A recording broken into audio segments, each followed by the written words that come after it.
welcome to this week's Oregon Minute.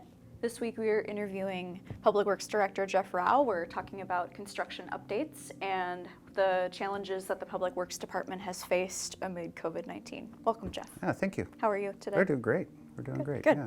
So, so I want to start with, just some brief construction updates. So we have, the Department of Transportation project on Highway 14 and 138, and then Janesville and Park Street.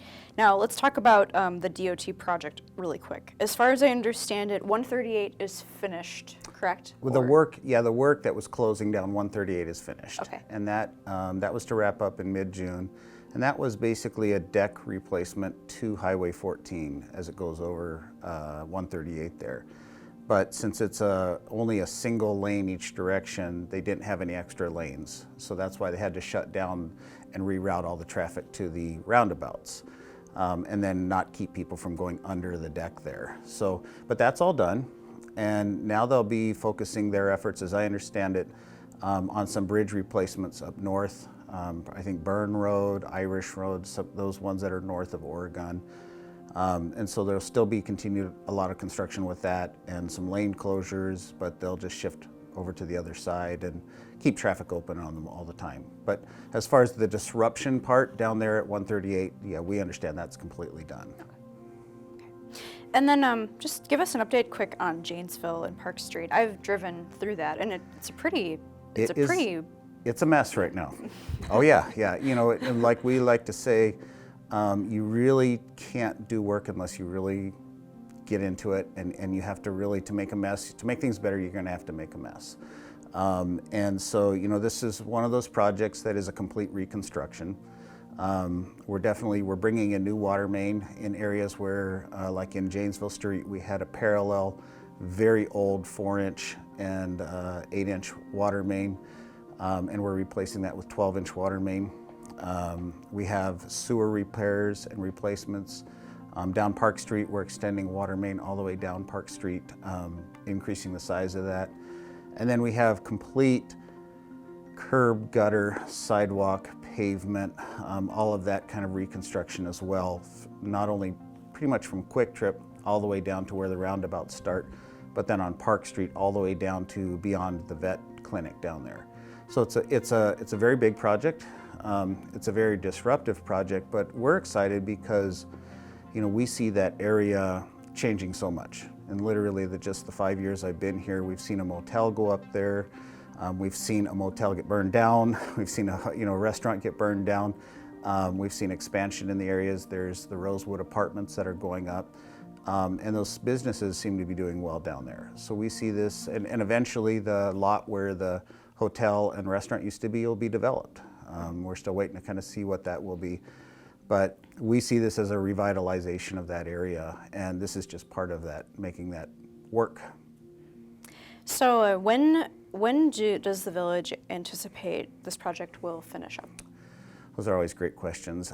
We anticipate that hopefully we'll be wrapping this up in August and September. I think it's like anything else. The major disruption part right now is underground utilities, and that's what's so difficult, because you're working deep underground and you need a lot of trucks in and out. Once we get to start with curb and gutter, that's much more surface related work and a little less disruption. We'll see the bulk of the construction over the next month and a half to 2 months. And then always there's cleanup, landscaping. We have trees to be planted, bike paths to be put in, and that type of thing. So those will take, usually follow in kind of a punch list fashion at the end. So now that things are opening up, we Safer at Home was overturned, and then now the county came in with their orders, but those we're in phase 2 now in the forward date plan. Yep. Now that things are opening up, are both projects kind of starting to have more of a significant impact on traffic patterns? Oh, absolutely. Yeah. And we've kind of jokingly said that, of any benefit of COVID, and there aren't many, but of any benefit of COVID, it's been that we really had almost no traffic in that area and on the roads when this was first starting. And so especially the DOT Highway 14 project, they were predicting a queuing length in the afternoon, evening, a backing up of vehicles from the south roundabout all the way up to the northern roundabout, over 1.5 miles of cars. And of course we didn't see that because people weren't going to their work and they weren't commuting, and so we didn't have virtually any traffic on the road. So from that standpoint, it worked out great. Now, we don't want to ever say that COVID's been a benefit, but it's been kind of if there's anything that says, okay, it happened at a good time, this did happen at a good time when we didn't impact traffic very much. Have you heard anything from residents about traffic like how both projects have been impeded traffic? We haven't had a lot of complaints. I've been working with some residents there that are immediately impacted, mainly the homes and some of the rentals that are right along across from Quick Trip there. And it's very difficult at any time to maintain access to those 100% of the time. And they've been patient, I think, with us, understanding that this is a major improvement in construction project. But by and large, I think people understand that this is an important improvement. There's been some safety concerns down there at that intersection, and I think anyone has ever tried to pull out from Park Street onto Janesville Street during any time of the day realize how difficult it is. And so I think hopefully people are focused on the end game, which is a completed intersection and a much safer environment. So we've, now that we're more kind of on the subject of COVID, let's delve into really quick some of the challenges the Public Works Department has faced. Sure. You and I have talked in previous interviews about staff reductions, and then you've mentioned in village board meetings that has resulted in some service reductions as well. Yes. So just elaborate a little bit more on what those are. So, obviously COVID is so wide-reaching, it affects just everything we do. And no one is not impacted by it. When we started having kind of some of the major concerns at the end of March, just about the time when governor's orders were going into and everything like that, we did make a conscious decision to try to protect our staff. And so we did have our staff actually, by and large, stay home for almost 3 weeks. And I think a lot of companies and businesses and other municipalities did the same type of thing. We did that to protect our staff, and also, since there was a lot of unknown as far as what we were facing. And once you send people home, obviously service gets interrupted. Now there's certain services we can't afford to interrupt. Water service, sewer service. At the time we were pumping water across Netherwood Road and had a road closure. So, we had very minimal staff coming in to take care of the bare necessities like well testing, water testing and sampling, wastewater treatment, that type of thing. But other things we really kind of put a pause on for a while. Then once the government programs like the CARES Act and everything, and the Safer at Home Act and everything started to kind of come into play, we did make a decision to furlough 6 employees. That's a very difficult decision.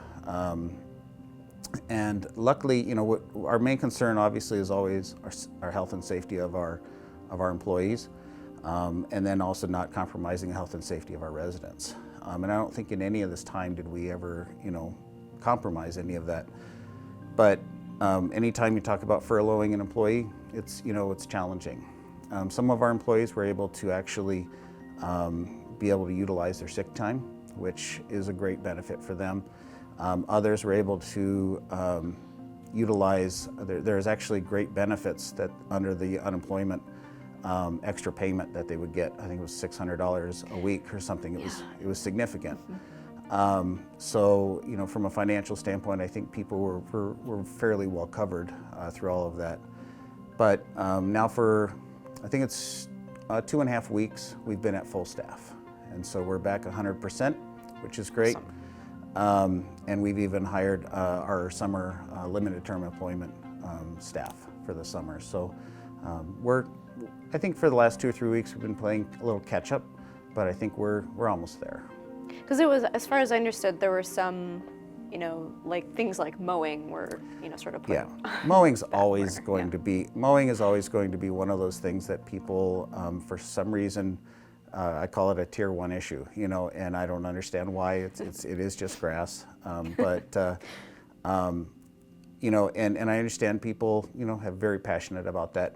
You know, the mowing we're caught up with.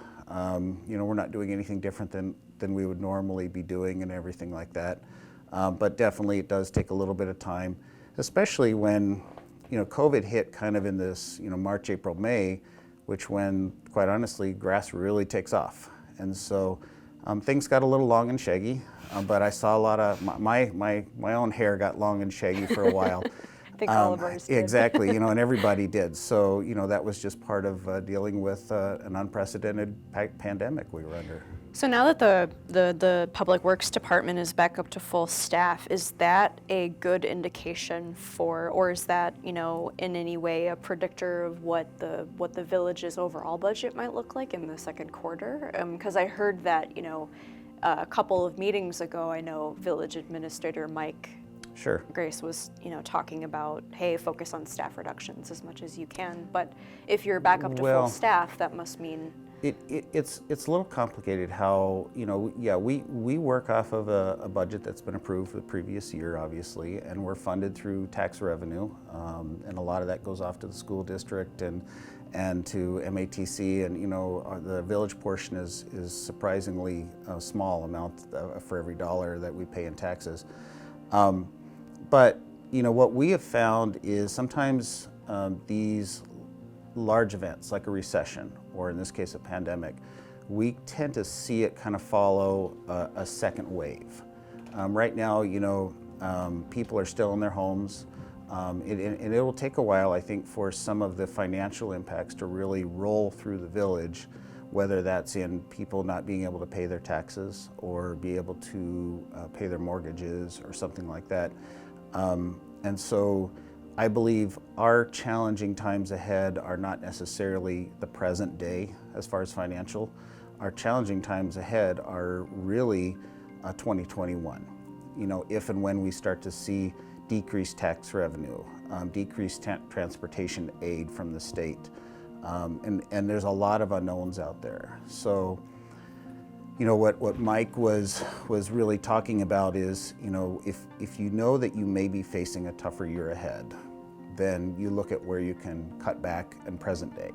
And that's all we're doing, you know. So we did elect as Public Works to reduce our number of limited term employments for summer from 6 to 4.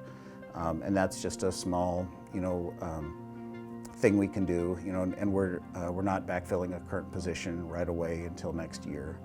So those are things that we can do that hopefully allow us to not have to make cuts later.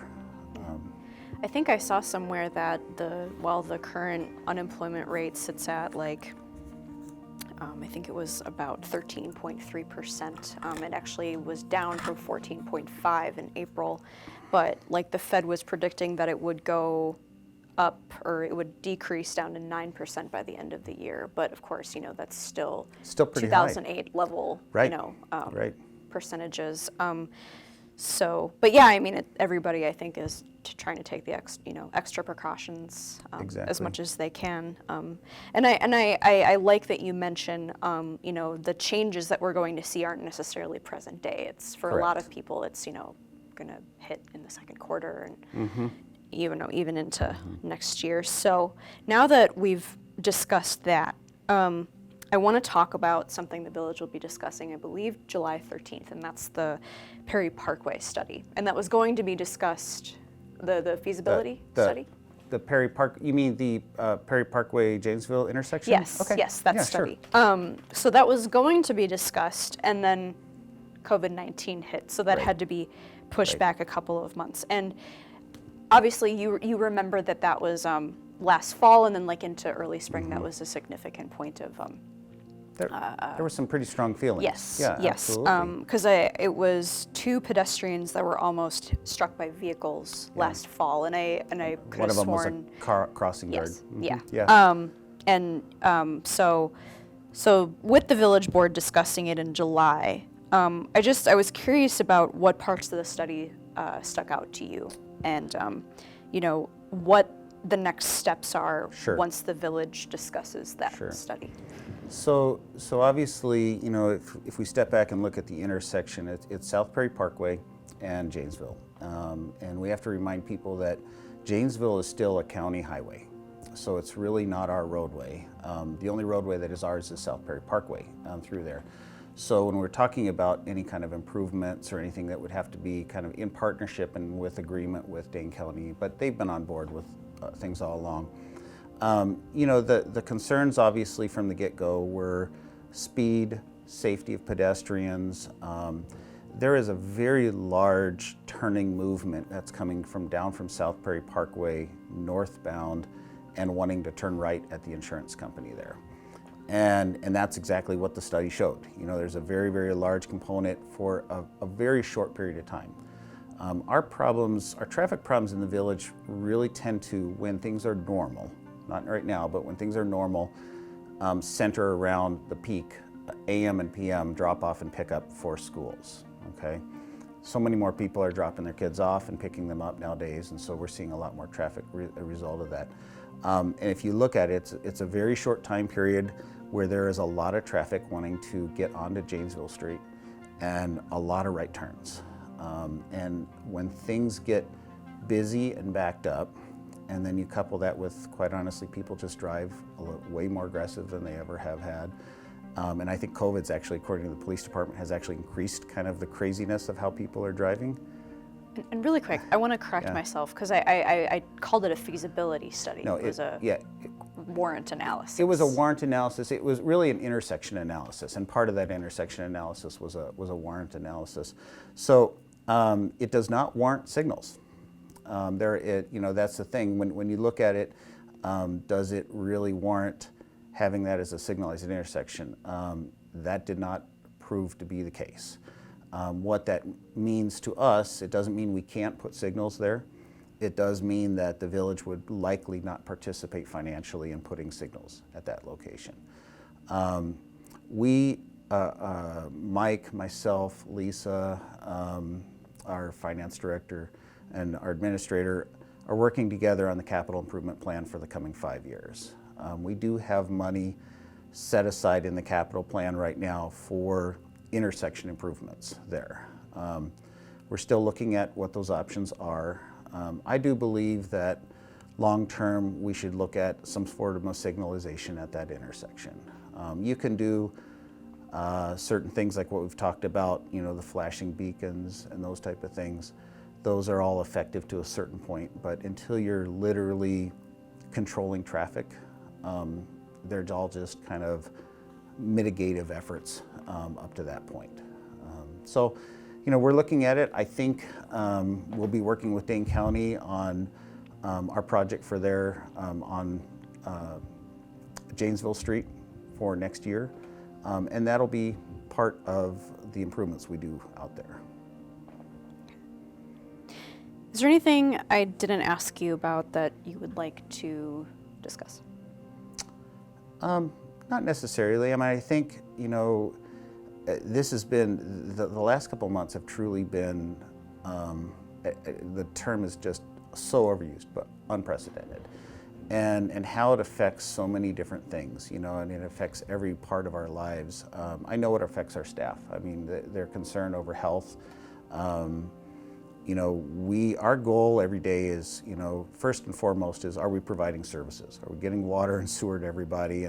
And are the roads safe and passable and everything like that?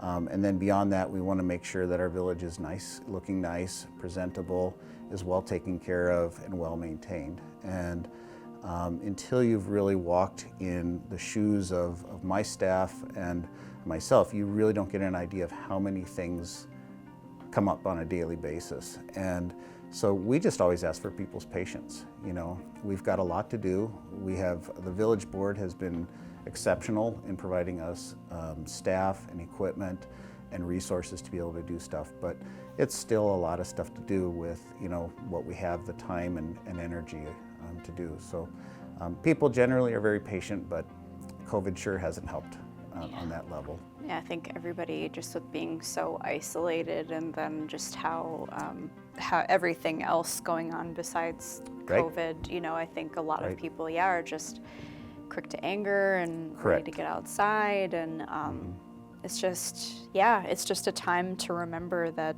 you know, that It's We're just all in this. Yeah, it's a time that we're so disconnected, but we have to find those little ways of remembering to be, or how to be connected Exactly. as well.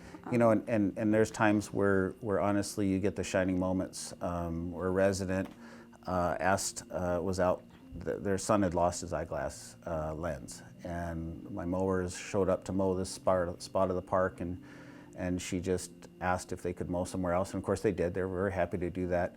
And a needle in a haystack, they were able to find the glasses, the glass lens, you know, and just to get a note, you know, of thanks and gratitude from that resident, and be able to share that with the guys, and they brought cookies down and all that kind of stuff. You know, that's the kind of stuff that really reminds you that we live in a great village, and we have a lot of great residents, and sometimes I call it the negativism overshadows some of that, but it's a small component. I think generally people are happy and supportive, and we just love to hear that when that happens. So let's then talk about the Rotary Bike Trail. Yeah. As far back as I can remember, the village decided to kind of put that on hold. I think it was like last fall or something, but you know, what is the status of that project? Sure. Well, we have a section that is effectively closed right now. Going back well over 2 years, it'll be 2 years where it's been literally very inundated, but you know, even greater than probably about 2.5 years to 3 years almost, we've had water over the trail, and that's directly the result of unprecedented water years that we've had. And filling up an internally drained kettle, kind of like a big pot, basically, of water that has no outlet. And that was Lake Barney, and it's kept filling and filling and filling till eventually it has been overflowing towards the village now constantly for over 2 years. And that has flooded that portion of the bike path.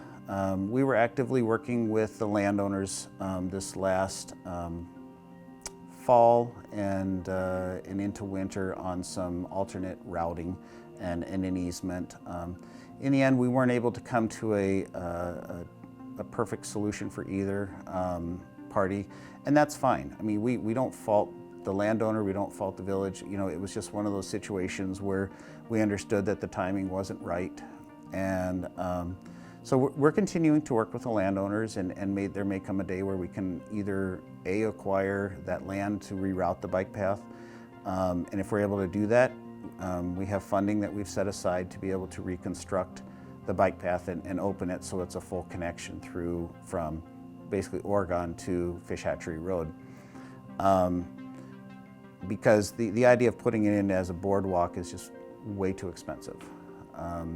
So that's kind of the status of it. I will say people continue to use it a lot from both sides. We have asked that people not go around the signs, the trail closed signs, and there's a very well-worn path around it, so that's how that works. But you know, what I found with certain types of projects, and bike paths are very famous for this, is sometimes you have to step back, take a breath, and just wait for the right time to come along. And our goal, we are constantly looking for opportunities to when we can reopen that. We're continue to be in discussions with the family on other matters, and we know that there will become a day where we can come to an agreement on something and an easement and a cost and everything, and that'll happen. They're very nice people to work with, and but in the meantime, we accept the fact that we still have a great path. We can still go several miles out there and back, but we would sure love to see it go through. And hopefully someday work with the city of Fitchburg to get a connection from Fish Hatchery all the way out to the Capital City Trail. And then super long term, they want to extend the trail now down from McFarland, the new trail that they just finished, down to Stoughton, and eventually as a connection over to Oregon. So, and that's way in the future, but ideally it would be nice to be able to have that kind of loop or connection someday in our future. Well, thank you for coming on the show Thank today. you. Happy to do it.